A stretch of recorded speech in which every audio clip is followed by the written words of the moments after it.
빨간 머리 앤. 루시무드 몽고메리 지음, 김양미 옮김, 김지혁 일러스트. 출판사 인디고. 2. 매슈 커스버트가 놀라다. 매슈가 쭈뼛거리며 말했다. 늦어서 미안하구나. 따라오너라. 저쪽 뜰에 말이 있다. 가방 이리 나오. 아이가 활기찬 목소리로 말했다. 아니요, 제가 들게요. 별로 무겁지 않거든요. 이 안에 제 전 재산이 들어있긴 하지만 무겁진 않아요. 그리고 조심해 들지 않으면 손잡이가 빠져버려요. 그러니 잡는 법을 잘 아는 제가 드는 게 나아요. 굉장히 오래된 가방이거든요. 아저씨가 와주셔서 너무 기뻐요. 벚나무에서 자는 게 아무리 좋아도 말이에요. 집까지는 한참 걸리겠죠. 그렇죠?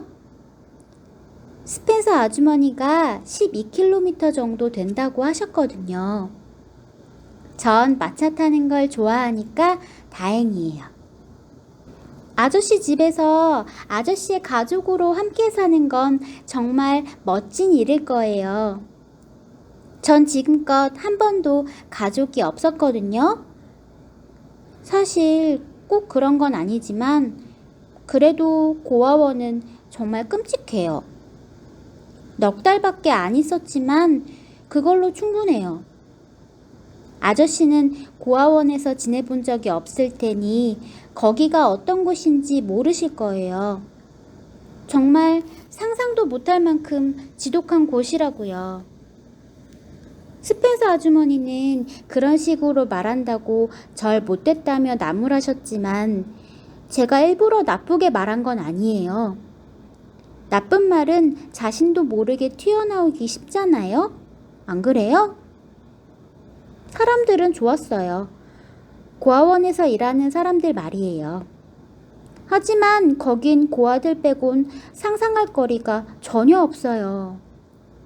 아이들에 대해선 이렇게 상상하면 참 재미있는데요. 예를 들어 아저씨 옆에 앉은 여자아이가 사실은 백작의 딸이었는데 어릴 때 못된 유모한테 유괴를 당한 거예요. 그런데 그 유모가 사실을 털어놓기 전에 죽어버린 거죠. 전 밤마다 잠자리에 누워 그런 상상을 하곤 했어요. 낮엔 그럴 시간이 없었거든요. 그래서 이렇게 말랐나 봐요. 저 정말 말라깽이죠. 그렇죠. 뼈밖에 없는 것 같아요.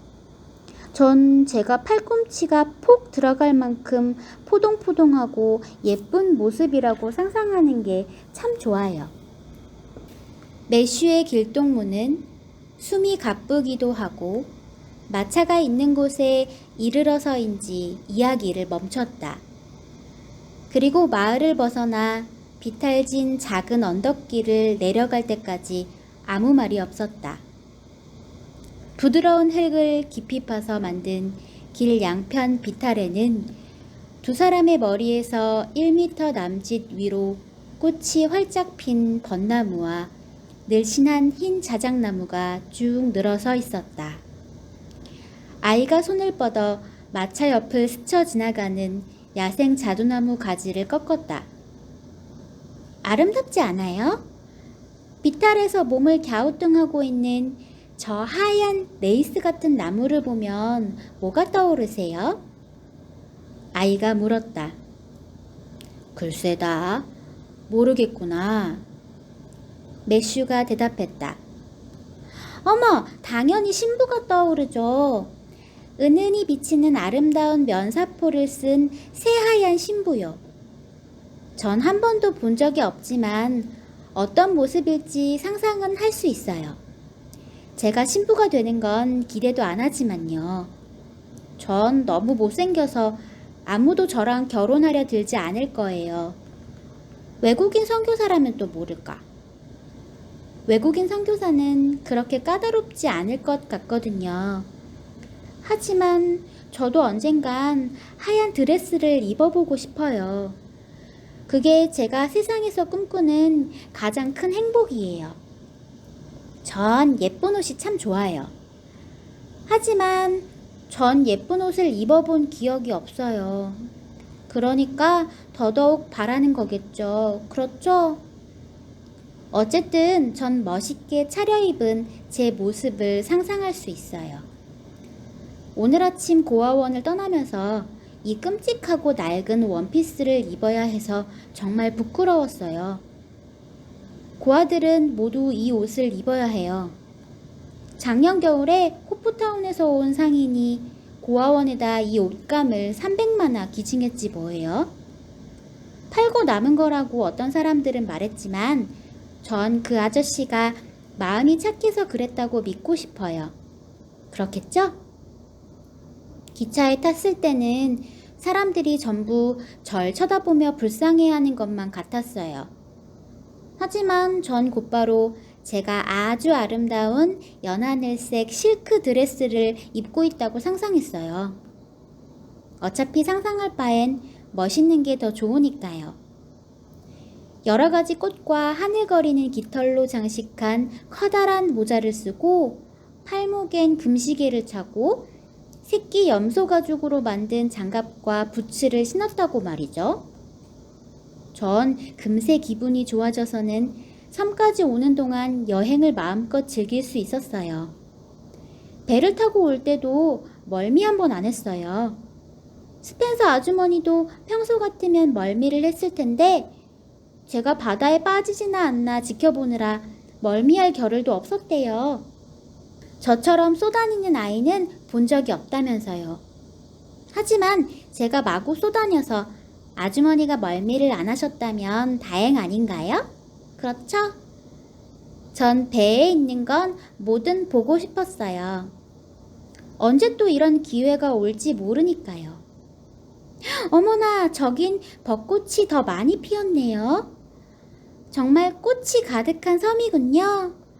벌써부터 이 섬이 마음에 들어요. 여기서 살게 돼서 정말 기뻐요. 프린스 에드워드 섬이 세상에서 가장 아름다운 섬이란 소리는 늘 들었어요. 그래서 여기서 사는 상상을 하기도 했죠.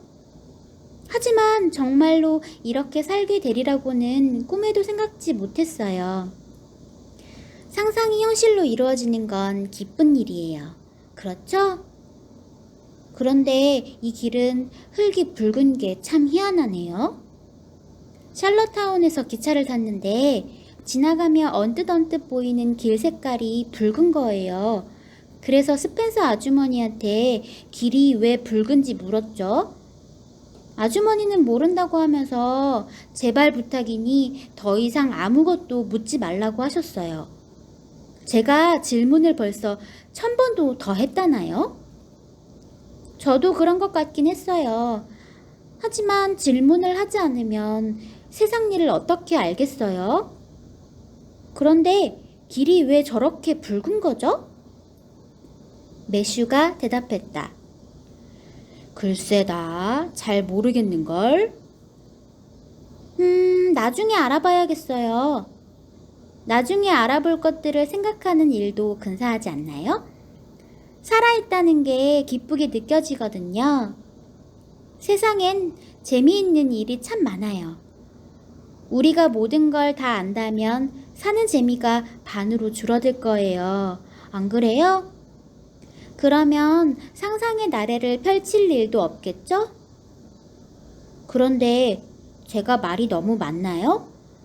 모두들 그렇게 말해요. 제가 입을 다물고 있는 게 좋으세요? 아저씨가 그렇다면 조용히 할게요. 전 마음만 먹으면 아무리 어려워도 그만둘 수 있거든요. 매슈는 스스로도 놀랄 정도로 즐거워하고 있었다.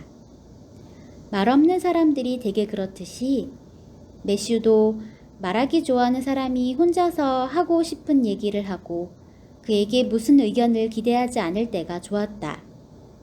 하지만 여자아이의 이야기에 기분이 좋아지리라고는 전혀 생각지 못했다.